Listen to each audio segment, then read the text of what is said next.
There certainly is a lot of discussion about red meat. Should we, shouldn't we, how much, what kind?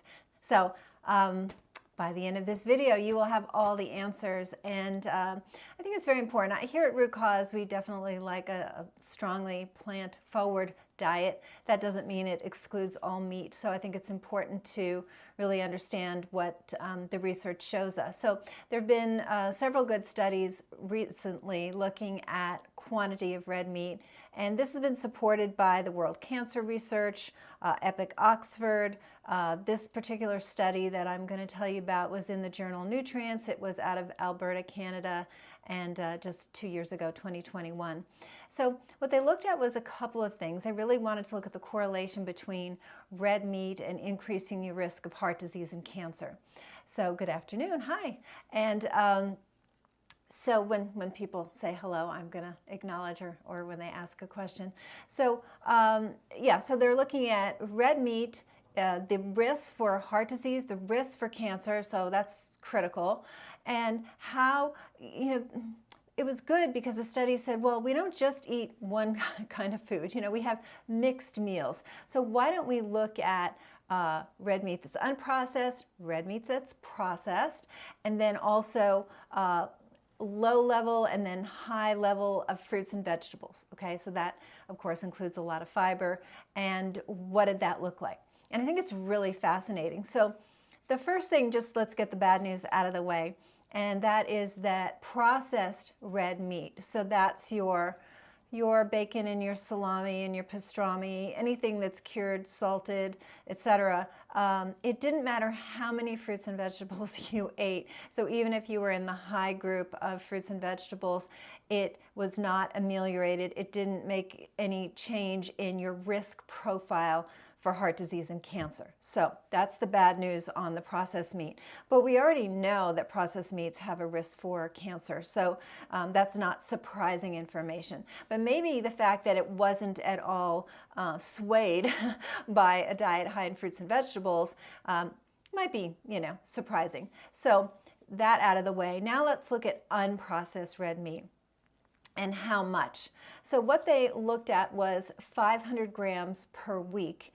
And that is the threshold that not only this study found, but again, the World Cancer Research. And this came out a few years ago where they talked about 500 grams of meat per week.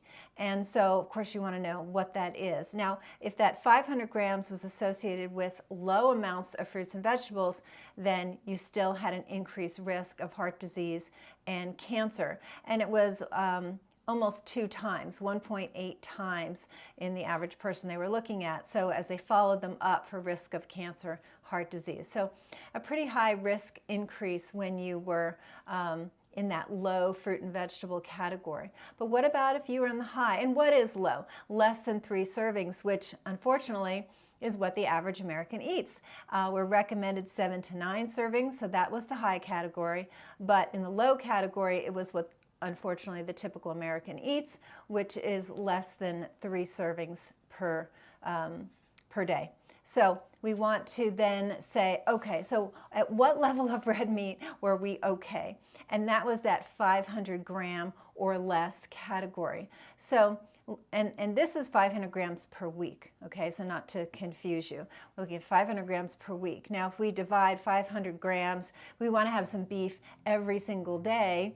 That's about 70 grams per day. That is 2 strips of bacon. That is 1.5 sausages. Oh, and 1/3 of an 8-ounce steak. So if that doesn't excite you, then that's why when the research came out, they said 500 grams per week, and then they contained that within the recommendation of 3 servings per week to get you to that 500 grams. But I looked up a McDonald's burger, and that's 200 grams. So you're not getting 3 of those because that's already 600 grams and you're out of the threshold. So you have to look at the size of what you're consuming. And I don't know if you want to be right at that threshold or you want to be a little bit below for safety measurement. But the 500 grams, which is, so they recommended 3 servings a week, and to get to that 500, along with, had to be paired with high fruit, high vegetable, and of course all the great fiber that comes with fresh fruits and vegetables. And then you are protected, and the potential damage of heart disease and cancer was protective with the high fruits and vegetables. Again, 7 to 9 servings. And if you want to know about fiber, it's recommended to consume anywhere from 25 to 40 grams of fiber per day, women being a little less, men being a little bit higher. But again, our average American is more 10 to 15 grams. So very much off the mark. So we really missed the mark on fruits and vegetables. We really missed the mark on fiber. And surprise, surprise, we have a lot of heart disease and cancer. So it doesn't have to be red meat bad. It can be minimal red meat with good fruits and vegetables, good and fine. So I think it's important to just know the science behind this. There was a lot of studies that came in with this 500 grams a week. So hopefully that gave you the skinny on that. Sorry about the processed meat, no go on that. You want to really avoid that as much as possible. So stick with the fresh, not the salted and cured. And yeah, if you are somebody that has heart disease in your family or cancer in your family, or, I mean, listen, it's the #1 killer, heart disease, and cancer is not far behind. So these little changes that we can make in cutting down the red meat and, of course, pairing it with our fruits and vegetables, that's the sweet spot. So if you enjoyed this video, please give it a thumbs up and subscribe to the channel. That's how more people hear the message and just learn about what we do, and that's why I'm here.